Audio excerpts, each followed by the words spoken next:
नमस्कार, आप देख रहे हैं रीवा दर्शन। मैं सचेता बघेल आपके साथ है। नजर डालते हैं आज की खबरों पर विस्तार से। गुरुवार को कोरोना संक्रमण के जिले में मिले 61 मरीज। एक बार फिर से मचा हड़कंप।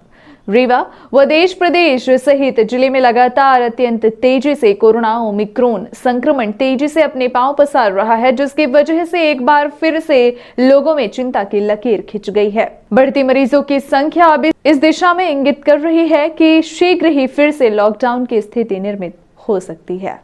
रीवा जिले सहित देश और प्रदेश में लगातार कोरोना संक्रमण का ग्राफ बढ़ता जा रहा है। गुरुवार को आई कोरोना वायरस रिपोर्ट के मुताबिक 1579 लोगों के सैंपल लिए गए थे, जिसमें से 61 लोग फिर से संक्रमित पाए गए हैं, जिसमें 42 लोग रीवा शहर के हैं तथा 4 लोग गोविंदगढ़ में संक्रमित मिले हैं। इसके अलावा गंगेव से 1, रायपुर करचलियान से 5, मऊगंज से 1, चवा से 3 और सिरमौर से 4 कोरोना संक्रमित मरीज मिले हैं। इस आंकड़े के बाद जिले में नए कोरोना वायरस संक्रमितों की संख्या 173 हो चुकी है। बढ़ते कोरोना संक्रमण को देखते हुए मकर संक्रांति के मेले पर प्रशासन द्वारा रोक लगाई गई है, ताकि महामारी के प्रकोप से लोगों को बचाया जा सके। इसी बात को लेकर जिला प्रशासन ने मकर संक्रांति के मेले पर रोक लगा दी है और शांतिपूर्ण एवं सद्भाव के साथ त्योहार मनाने की अपील की गई है। यह निर्णय जिला प्रशासन द्वारा बढ़ते कोरोना के प्रकोप को देखते हुए लिया गया है। 14 जनवरी को मनाए जाने वाला पर्व मकर संक्रांति भी इस वर्ष फीका ही होगा। बढ़ते कोरोना संक्रमण के चलते जिले भर में धारा 144 के तहत मेलों पर रोक लगा दी गई है, जिसके बाद जिले भर में विभिन्न स्थलों पर लगने वाले मकर संक्रांति के मेले पर रोक लगा दी गई है। एनएसयूआई ने किया है उग्र आंदोलन। उच्च शिक्षा मंत्री का फूका किया है पुतला। एनएसयूआई के छात्रों ने कोरोना काल में ऑफलाइन परीक्षा स्थगित कर ऑनलाइन या फिर ओपन बुक पद्धति से परीक्षा कराए जाने की मांग की है और इसी बात को लेकर महामहिम राज्यपाल एवं मुख्यमंत्री मध्य प्रदेश शासन के नाम अवधेश प्रताप सिंह विश्वविद्यालय के कुलपति को ज्ञापन सौंपा गया है।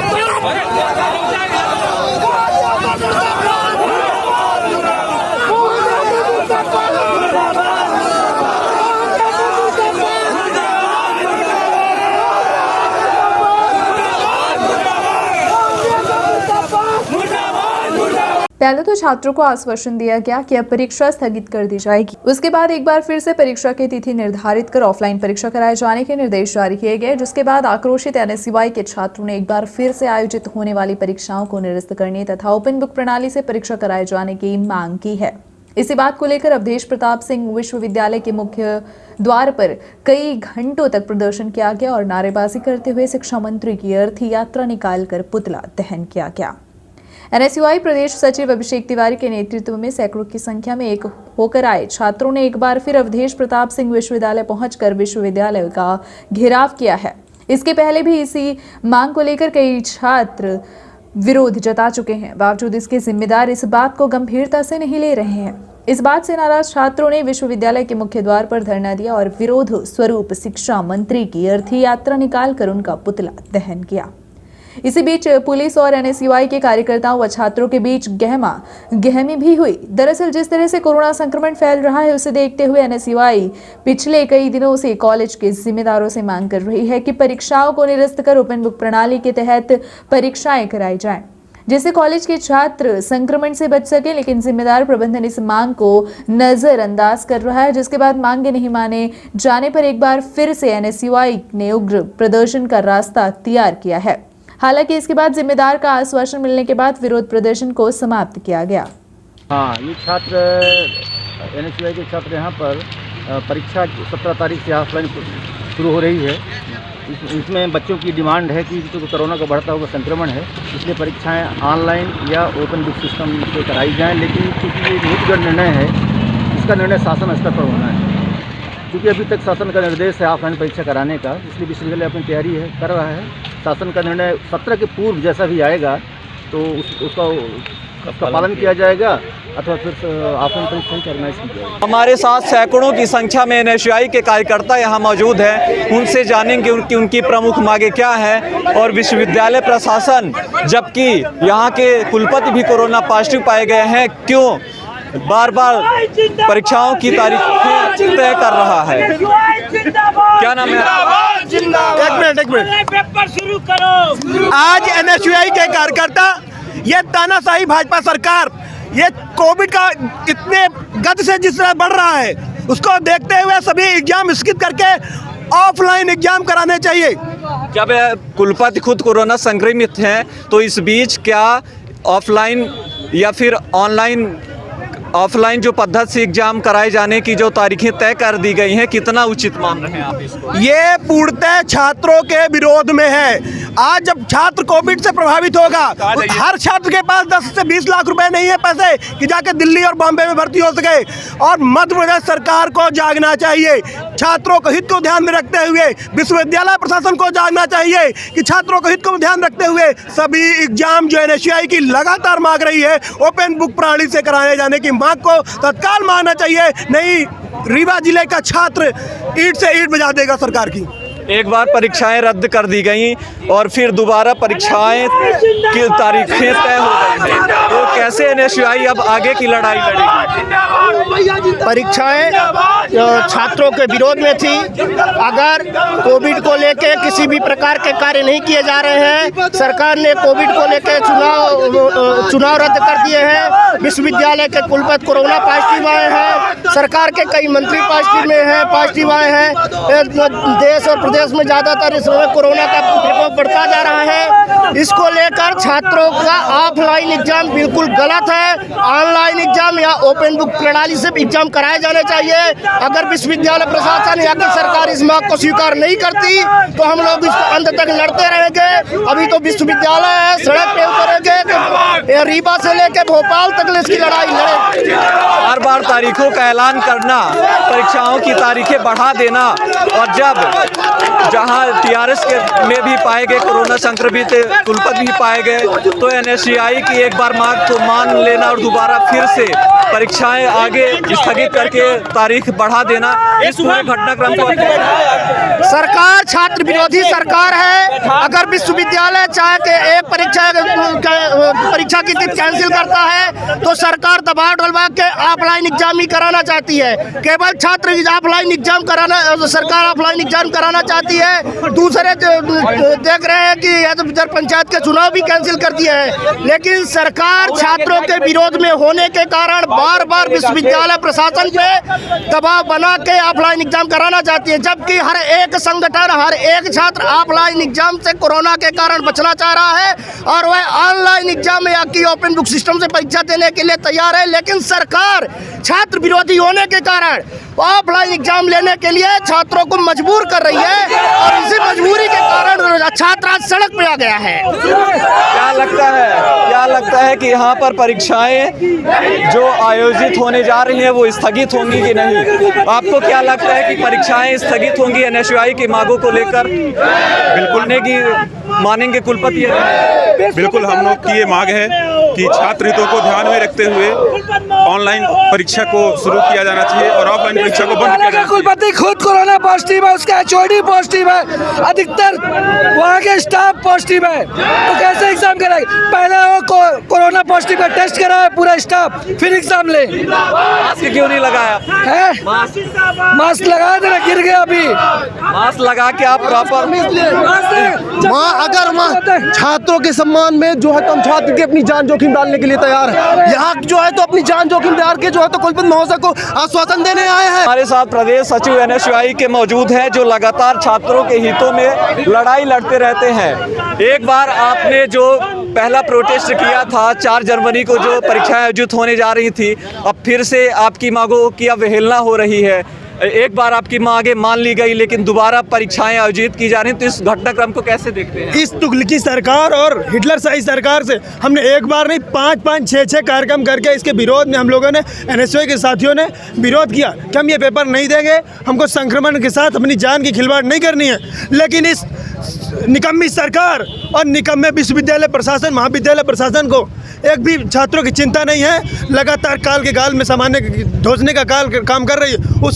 उसके विरोध में आज ये प्रदर्शन हो रहा है। आगे अगर कुछ नहीं होता है तो कल सड़क जाम, आगे का आंदोलन चलेगा। हर जोर जुल्म के टक्कर में हमारा जो नारा है, हम आगे बढ़ेंगे। हमारा काम है कि छात्रों के हित में रक्षा करना। हम उनके न्याय के लिए, हम उनके साथ लिए आगे की लड़ाई मजबूत तरह की लड़ेंगे। एक बात बता देना चाहते हैं कि हम लोग डरने वाले नहीं हैं। हम लोग अपनी मांग को मनवा कर रहेंगे। या तो पेपर नहीं होगा या तो पेपर ओपन बुक के तरीके से होगा। ये मेरा संकल्प, ये छात्रों को संकल्प है। तो लगातार एनएसयूआई के कार्यकर्ता, सैकड़ों कार्यकर्ता यहाँ पर इस बात का विरोध कर रहे हैं कि ऑफलाइन पद्धति से एग्जाम ना कराए जाए, बल्कि ओपन बुक पद्धति या फिर ऑनलाइन पद्धति से एग्जाम कराए जाए। यहाँ पर सैकड़ों की संख्या में छात्र मौजूद है। इस समय हम एपीएसयू विश्वविद्यालय में है। धन्यवाद। गाय के बछड़े के साथ अप्राकृतिक दुष्कृत्य, पुलिस ने आरोपी को लिया हिरासत में। आईपीसी की धारा 377 के तहत की गई कार्यवाही। कलयुग किस तरह से सिर चढ़कर बोल रहा है, यह अब किसी से छुपा नहीं है। एक तरफ जहां आए दिन महिलाओं व बेटियों, यहां तक कि छोटी छोटी बच्चियों के साथ तक ऐसी हैवानियत हरकत करने वाले लोग जरा भी संकोच नहीं करते हैं, वहीं उससे भी बड़ी हद तो तब हो गई जब रीवा शहर के समान थाना क्षेत्र अंतर्गत एक युवक ने शराब के नशे में देर रात घर के बाहर खड़ी एक गाय की बच्चिया के साथ अप्राकृतिक यौन संबंध बनाकर सबको हैरान कर दिया। जिसके बाद बछड़े के मालिक की शिकायत पर पुलिस ने आरोपी को गिरफ्तार कर लिया है और उसके खिलाफ कार्यवाही की गई। इस दुनिया में कैसे कैसे हैवान है, यह जानकर आप हैरान व परेशान हो जाएंगे। आपको बता दें कि बीती रात समान थाना क्षेत्र अंतर्गत आदित्य होटल के पास घर के बाहर बंधी बछिया के साथ सीधी जिले के बरखेड़ा गांव निवासी कमलेश रावत, जो कि रीवा में रहकर मेहनत मजदूरी का कार्य करता है, इसके द्वारा शराब के नशे में घर के बाहर बंधी गाय की बछिया के साथ अप्राकृतिक यौन संबंध बनाया गया। सुबह होते ही इस बात की जानकारी बछिया के मालिक को हुई, जिसके बाद वे थाने पहुंचे और दुष्कृत्य करने वाले आरोपी कमलेश रावत के खिलाफ शिकायत दर्ज कराई। जिसके बाद तत्काल मामले की गंभीरता को देखते हुए पुलिस ने कमलेश नामक युवक को गिरफ्तार कर लिया है। इस संबंध में थाना प्रभारी समान सुनील गुप्ता ने बताया कि आरोपी के खिलाफ धारा 377 का अपराध दर्ज कर उसका मेडिकल चेकअप कराया गया और उसके खिलाफ कार्यवाही की जा रही है। समान तिराहे के पास कमलेश रावत नाम का व्यक्ति गाय बछिया के साथ अप्राकृतिक यौन कृत्य किया है, जिस पर से उसके विरुद्ध धारा 377 आईपीसी तहत अपराध पंजीबद्ध कर लिया गया है और आरोपी को राउंड अप करके मेडिकल कराने के लिए भेजा गया है। सर, इसके पहले भी घटना घटी थी, इसकी घट चुकी है, मतलब बछिया के साथ बता देती जैसे लेडी थी, और इसके पहले भी घटना घट चुकी थी। अभी तफ्तीश में बात आएगी और ये तो अभी जानकारी एफआईआर में नहीं है, ये तफ्तीश में आएगी। कहाँ का रहने वाला है? ये बड़खड़ा सीधी जिला का रहने वाला है। हाल अभी वर्तमान में एसके टावर के पास किराए से रहता था। क्या काम करता था? ये मजदूरी का काम करता था। मकर संक्रांति की पतंगबाजी की पुरानी परंपरा आज भी है जीवित। बड़ी ही हर्षोल्लास व उमंग के साथ मकर संक्रांति को पतंगबाजी का नजारा देखने को मिलता है। पतंग उड़ाने की परंपरा प्राचीन काल से चली आ रही है। इंसान की इच्छा रही है कि वह मुक्त आकाश में उड़े। इसी इच्छा ने पतंग की उत्पत्ति के लिए प्रेरणा का काम किया है। कभी मनोरंजन के तौर पर उड़ाई जाने वाली पतंग आज पतंगबाजी के रूप में एक रिवाज परंपरा के तौर पर त्योहार बन गई है। भारत सहित दुनिया के अनेकों देश में अनेक मान्यताएं और कहावतें प्रचलित हैं। आइए जानते हैं। भारत में भी पतंग उड़ाने का शौक हजारों वर्ष पुराना है। कुछ लोगों के अनुसार पवित्र लेखों की खोज में लगे चीन के बौद्ध तीर्थ यात्रियों के द्वारा पतंगबाजी का शौक भारत पहुंचा। भारत के कोने कोने से युवाओं के साथ उम्रदराज लोग भी यहाँ आते हैं और खूब पतंग उड़ाते हैं। लोग इस दिन पतंगबाजी का जमकर लुत्फ उठाते हैं। पतंग उड़ाते और काटते समय छोटे और बड़े के सारे भेद भूल जाते हैं। इस दिन चारों तरफ सिर्फ वो काटा कट गई लूटो पकड़ो का शोर दिखाई देता है। भारत ही नहीं, यहाँ पूरे विश्व में पतंगबाजी के लिए प्रसिद्ध है। हर वर्ष 14 जनवरी को मकर संक्रांति यानी कि सूर्य के उत्तरायण होने पर यहाँ अंतर्राष्ट्रीय पतंग महोत्सव का भी आयोजन होता है, जहाँ नीला आसमान इंद्रधनुषी रंगों से सराबोर दिखाई देता है। पहले कागज के चौकोर काटकर पतंगे बनाई जाती थी, किंतु आज एक से बढ़कर एक डिजाइन, आकार, आकृति एवं रंगों वाली आधुनिक प्रकार की मोटराइज्ड एवं फाइबर पतंग बाजार में मौजूद हैं, जिन्हें उड़ाने का एहसास अपने आप में अनोखा और सुखद होता है और लाखों पतंग प्रेमियों को यह दृश्य आश्चर्य से अभिभूत कर देता है। जगह जगह पतंग उड़ाने के लिए अलग अलग समय निर्धारित है और हर जगह के अपने अपने तौर तरीके हैं, लेकिन सभी का उद्देश्य एक है, आपसी भाईचारा और सामाजिक सौहार्द बढ़ाना। सभी प्रकार की फैंसी और पतंग की कोई डिमांड है। जो पतंग की डिजाइन हमारे यहाँ ये देखी जा रही है ना। तिरंगे भी पतंग है हमारे पास, बहुत सारी पतंग फैंसी है। ज़्यादातर बच्चों की कौन से पतंगे डिमांड कर रहे हैं इसमें? कार्टून वाली पतंगे हैं, ये सब पतंगे मेरे पास मॉडल फैंसी है, डिजाइनर सभी तरीके। मोदी की भी बच्चों में मांग कर रहे हैं पतंग की। मोती की पतंग तो अभी साल ही नहीं है। हाँ। और बाकी कार्टून वाली सभी प्रकार की पतंगे हैं अपने पास अवेलेबल है। डोरेमोन वगैरह सब है? डोरेमोन है, सब है उसके पास। क्या बिक्री का रेट ठीक है, बढ़िया है, बच्चे आ रहे हैं? हाँ, सब ये चल रही है। और हैप्पी न्यू ईयर वगैरह भी अपने पास मिलती है। क्या नाम है आपका? मेरा नाम है मोहम्मद इलियास। कब से लगा रहे हैं दुकान? लगभग मेरी दुकान 70 साल हो गए। 70 साल हो गए लगभग मेरी दुकान। त्रिस्तरीय पंचायत चुनाव स्थगित होने के भाव को वरिष्ठ कवि राम लखन सिंह महगना ने इसे कटाक्ष के तौर पर कविता के माध्यम से प्रस्तुत किया है, जिसका शीर्षक है चुनाव के गर्मी चाड़ के उतारी गए। आप सुनिए चुनाव का दर्द किस तरह से इन्होंने चुनाव की वर्तमान व्यवस्था व सरकार की नीतियों को प्रदर्शित किया है। घटावत दिखन हम नियमन के धज्जी उड़ावत दिखन हम, चुनाव का घटावत बढ़ावत दिखन हम, नियमन के धज्जी उड़ावत दिखन हम, कोर्ट और कचहरी के भागत दिखन हम, मीठ मीठ बोलत पलुहावत दिखन हम, जनता का बैकल बनावत दिखन हम, के काका बताई कि काका दिखन हम, एक झटके में बंद करावत दिखन हम, चुनाव का बढ़ावत घटावत मनी कत्ता परेशान था। दौड़ धूप कीन है यनोसी का बनवान, मुश्किल से मतदाता सूची का मगवान, वकीलन का दिन है और पर्चों का भरवान, नोटरी से सील और सिक्कों का लगवान, प्रस्तावक के दस्तखत भाई होटल में छनवान, प्रचार परफार चारियों के करवान, भाई चुनाव के गर्मी चढ़ के उतर गए। चुनाव के गर्मी चढ़ के उतर गए, बिजली के बिल बिना मेहनत के भर गए, चुनाव चिन्ह मिलेगा पर्चे छपा गए, 2-4 गांव में हमारा बटर गए। चुनाव के गर्मी चढ़ के उतर गए, बिजली के बिल बिना मेहनत के भर गए, चुनाव चिन्ह मिलेगा पर्चे छपा गए, 2-4 गांव में हमारा बटर गए। अब कुरियान देखी थे परचन के गड्डी, अपने कली न बनिया चड्डी। आज बात में तिवारी जी क्यों जरूरत है तक के कुरियान हो सर गया छपा के हम है। जब ओखा देखी थे तब लिखी थे कि अब कुरियान देखी थे परचन के गड्डी, अपने कली न बनिया चड्डी, मेहनत के रुपया हमारा बिखर गए, चुनाव के गर्मी चढ़ के उतर गए। जौन नहीं भाते उहा हो रहा है, जौन नहीं भाते उहा हो रहा है, जबरा के जबरई सब सही रहा है, नहीं केहू से कुछ कही रहा है, पर समय के राह चेत जाता जो तू पदभार। ओबीसी महासभा के नेतृत्व में राष्ट्रपति के नाम कलेक्ट्रेट में सौंपा गया ज्ञापन। ओबीसी महासभा एवं महान सम्राट अशोक सेना इकारे द्वारा ज्ञापन सौंपते हुए लेखक दया प्रकाश सिन्हा को गिरफ्तार किए जाने की मांग की गई है। ऐसा माना जा रहा है कि विगत दिनों लेखक दया प्रकाश सिन्हा द्वारा सम्राट अशोक की तुलना औरंगजेब से की गई थी। इस बात को लेकर नाराजगी जाहिर करते हुए उनका पुतला दहन किया गया। जो हमारे पूर्वजों का अपमान करेगा, जो हमारे पूर्वजों का अपमान करेगा, नहीं जाएंगे, नहीं जाएंगे। सिन्हा मुर्दाबाद, मुर्दाबाद, मुर्दाबाद। कवि दया शंकर मुर्दाबाद, मुर्दाबाद।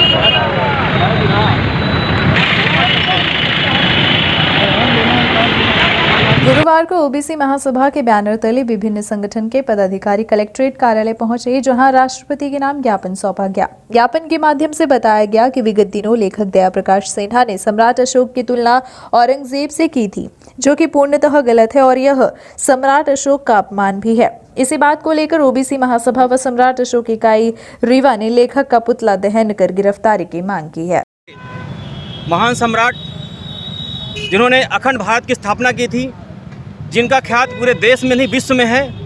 आज हमारे ऐसे महापुरुष का, जिस प्रकार दया प्रकाश सिन्हा जैसे 2 टके के साहित्यकार हमारे महापुरुष का अपमान करेंगे, इस अपमान को हम लोग बर्दाश्त नहीं करेंगे। आज इस उपलक्ष्य में हम लोगों ने ऐसे घटिया तुच्छ इंसान का हम लोग पुतला दहन किए हैं और ये चेतावनी भी देते हैं, और ख़ासकर इसके खिलाफ सरकार तत्काल कार्रवाई करे, प्रकरण दर्ज करे, और नहीं तो हम लोग आज ये चेतावनी का पुतला दहन किए हैं, पूरे देश में हम लोग हो रहा है, और नहीं करेंगे तो हम लोग उसका उग्र आंदोलन करेंगे। किसी प्रकार हम लोग अपने महापुरुषों का अपमान बर्दाश्त नहीं करेंगे। तो हम लोग सब मिलके, अभी तो ये कोरोना काल के चक्कर हम लोग एक छोटा सा काम किए हैं, और नहीं तो इसका बड़े स्तर में हम लोग उग्र आंदोलन करेंगे। इसलिए सरकार की जवाबदारी होगी, और ये हमारी चेतावनी के तहत आज हमने पुतला दहन काम रीवा में किया। औरंगजेब से तुलना की गई है। ये बहुत यही तो ऐसे साहित्यकार जिनको समझ में नहीं आता पढ़े हैं कि नहीं हैं, किस तरह साहित्यकार इनको पद दिए जा रहे हैं, और ये सोची समझी चाल के तहत किया जा रहा है।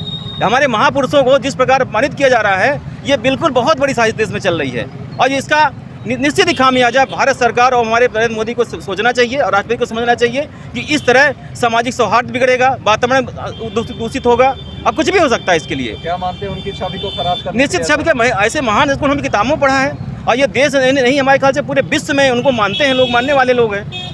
इसलिए कि हम चाहते हैं कि इस तरह दोबारा घटना ना हो, इसलिए हम लोगों ने इनके खिलाफ प्रकरण दर्ज करें कि जिला रीवा इकाई के द्वारा ज्ञापन प्रस्तुत किया गया है, जिसमें से एक राइटर हैं दया प्रकाश सिन्हा जी। उन्होंने अपने एक लेख में सम्राट अशोक की तुलना औरंगजेब से की है। उसी के विरोध में ये महान सम्राट अशोक सेना जिला रीवा की इकाई के द्वारा ज्ञापन प्रस्तुत किया गया है माननीय राष्ट्रपति महोदय के नाम पर। द्वारा कलेक्टर महोदय ज्ञापन प्राप्त कर लिया गया, द्वारा उचित माध्यम इसे अग्रेसित कर दिया जाएगा। जुए की फड़ में अमहिया पुलिस की दबिश, जुआड़ी पकड़ाई। यह कार्यवाही पुलिस अधीक्षक नवनीत भसीन व अतिरिक्त पुलिस अधीक्षक शिव कुमार वर्मा तथा नगर पालिका अधीक्षक मनोज वर्मा के निर्देशन पर की गई है। कार्यवाही अमहिया थाना प्रभारी शिव अग्रवाल द्वारा अपनी टीम के साथ की गई।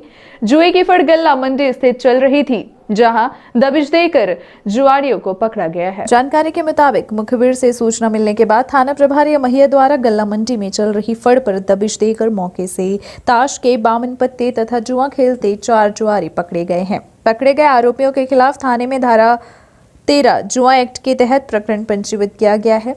पकड़े गए आरोपियों के पास से ताश के 52 पत्तों के साथ 3,300 रुपए भी जब्त किए गए हैं। ये मुखबिर की सूचना मिली थी कि ये पीछे गल्ला मंडी में और कुछ लोग जो है बैठकर जुआ खेल रहे हैं। मौके पर पहुंच के पुलिस ने तस्दीक की, भागते हुए 4 जुआड़ियों को पकड़ा। मौके पर उनके पास से 3,300 रुपये के आसपास बरामद हुए। जुए के फड़ से एक ताश की गड्डी बरामद हुई। 13 जुआ एक्ट के अंतर्गत उन पर कार्रवाई की गई। धान खरीदी केंद्र में व्याप्त अनियमितताओं एवं भ्रष्टाचार को लेकर पूर्व मऊगंज विधायक लक्ष्मण तिवारी ने अपने निज निवास पर एक पत्रकार वार्ता आयोजित की और तमाम अव्यवस्थाओं को लेकर पत्रकारों से चर्चा की। खास करके इटाहा खरीदी केंद्र की अनियमितताओं को लेकर बात की और साफ तौर पर आरोप लगाया कि समिति के पदाधिकारियों की मिलीभगत से धान खरीदी केंद्र पर बड़ा खेल चल रहा है और इस कार्य में लिप्त अधिकारी कलेक्टर की आंखों में भी धूल झोंक रहे हैं। आइए सुनाते हैं तिवारी ने क्या कहा। मुख्य रूप से मध्य प्रदेश में और रीवा जिले में भी धान खरीदी केंद्र और उससे जुड़े हुए पूरे तमाम भ्रष्टाचार के विषय को लेकर है। रीवा जिले में मैंने पहले भी कहा कि वर्षा के कारण कुछ धान में न तो पर्याप्त इंतजाम थे, न तिरपाल थी, न कहीं चबूतरा था, बगारों में तालाबों में, पोखरों में ये धान खरीदी केंद्र था। ये तो एक विषय था, इसको हमने पहले भी कहा। आज का विषय ये है कि अभी ताबड़तोड़ कलेक्टर ने कुछ कार्रवाई की, इसमें चुराटा और कई पथरहा कई जगह हुआ, मगर यहाँ लौवा लक्ष्मणपुर एक खरीदी केंद्र है, वहाँ का एक प्रतिनिधिमंडल कल करीब 100 लोग हमारे पास आए थे। ये कागज़ भी दिया है, आप लोगों ने समाचार पत्रों में भी काफ़ी छापा है। और वहाँ पर इटाहा समिति का मामला है और वहाँ का उठाकर दूसरे तहसील पर यहाँ नवा गाँव में खरीदी केंद्र बनाया। हालत यह है कि 1250 बोरी सड़ी धान, पुरानी धान लेकर भुंडहा में ले जाके उसको बेचने के लिए ले आए थे। यहाँ भुंडहा एक समिति है और जब उसको यहाँ कोई बागरी हैं उन्होंने कार्रवाई किया तो उसके बाद उसको ले जाकर पीटीएस के उस गोदाम पर डंप करके रिजेक्शन के लिए वहाँ रखा गया। मेरा ये आरोप है सीधा कि प्रशासन के मिली भगत से चाहे उसमें एसडीएम एडीएम हो, क्योंकि कलेक्टर का तो निर्देश है, मैं कलेक्टर को दोषी नहीं मान रहा हूँ, बल्कि कलेक्टर को गुमराह किया जा रहा है। और ये फूड में इसके बियर वाले में, नान वाले में मिलकर यहाँ कोई संजय सिंह है, वो ये तमाम मिली जुली खेल के अंदर, और एक गुड़ समिति प्रबंधक और कई ऐसे समिति प्रबंधक हैं जिनके तहत मिलकर 12-12, 8-8, 10-10 समितियों का चार्ज देकर लुटवाया जा रहा है। आज तक उसमें FIR नहीं हुआ। मेरे पास सैकड़ों लोग आए थे कि भैया इसमें तो सरेआम पकड़ी गई, धान पकड़ी गई, पुरानी धान पकड़ी गई, वहाँ का यहाँ बुंडा में बेचने आए 1250 बोरी पतरी गई, अब वहाँ उतरवा लिया गया, पर अभी तक FIR नहीं हुआ।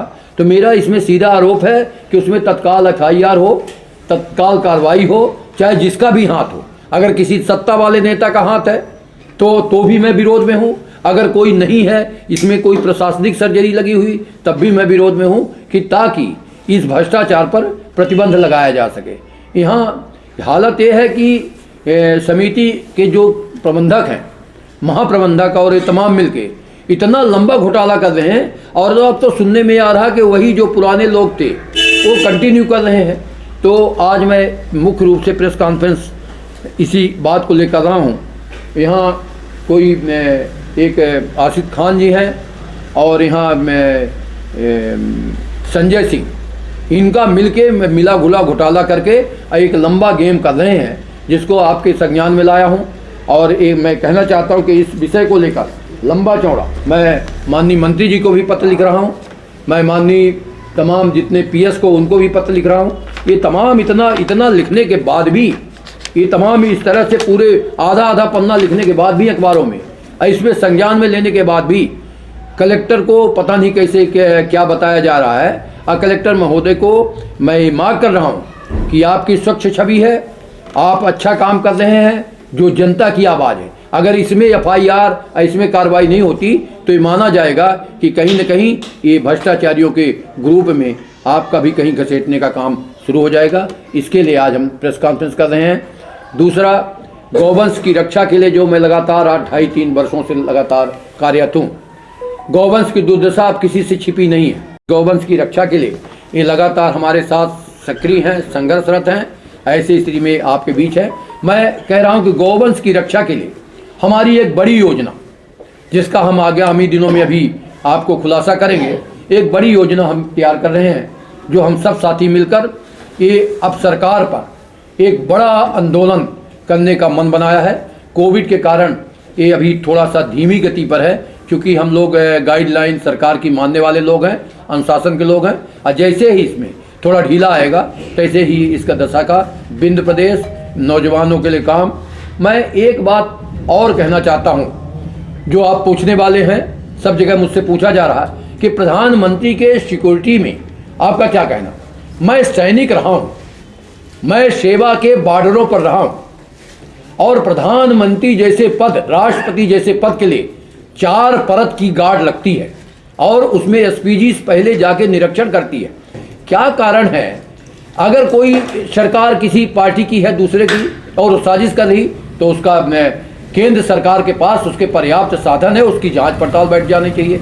अब मामला सुप्रीम कोर्ट से जांच कमेटी गया है, परंतु चूक कहाँ हुई, कैसे हुई? या तो ऐसा तो नहीं है कि कोई राजनीतिक घटनाक्रम बनाने के लिए कोई बात हो रही है। इसलिए जनता जानना चाहती है भारत की कि जब देश का प्रधानमंत्री सुरक्षित नहीं है तो बाकी जनता का क्या होगा। ये भारत की जनता ये भी जानना चाहती है कि प्रधानमंत्री पद को इतना सहजता से लेकर और तमाम इस तरह से जो बयान आज मुख्यमंत्री का आया, मैं उसकी निंदा करता हूँ।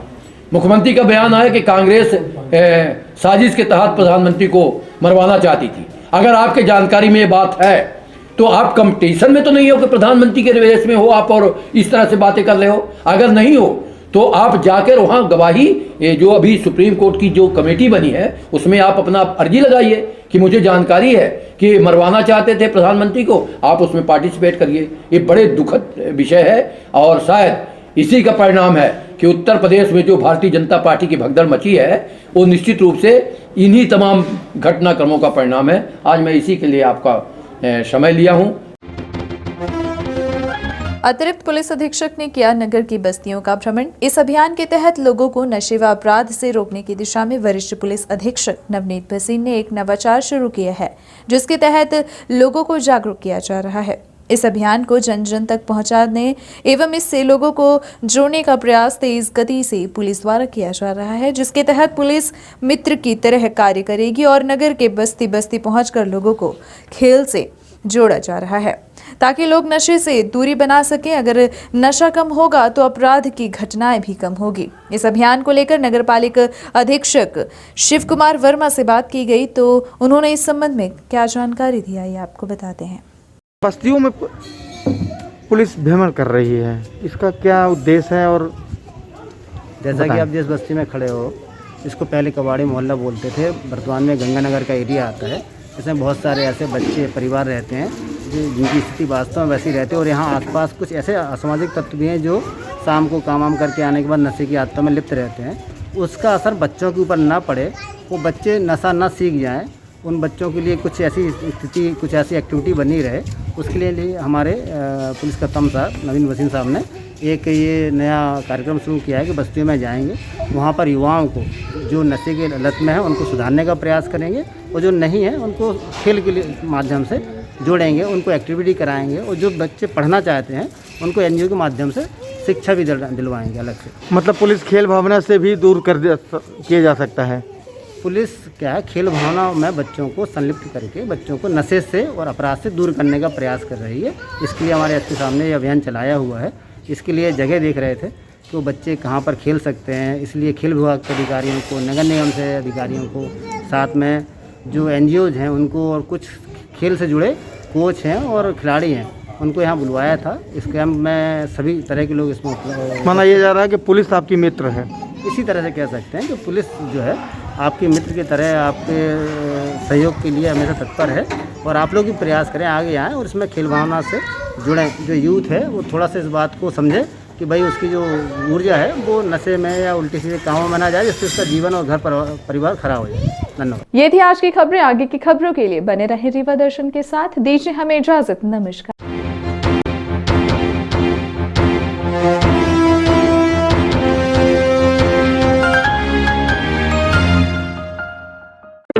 महानगरों के बाद अब आपके शहर रीवा में आ गया है हाई स्पीड के साथ न्यू ब्रॉडबैंड रेलटेल, जिसमें आपको मिलेगी अच्छी स्पीड और बेहतर सर्विस। तो न्यू ब्रॉडबैंड कनेक्शन के लिए संपर्क करें VPS केबल नेटवर्क, पता John tower 2nd floor near college चौक रीवा। मोबाइल नंबर है 9000992232 और 9425470430। धन्यवाद।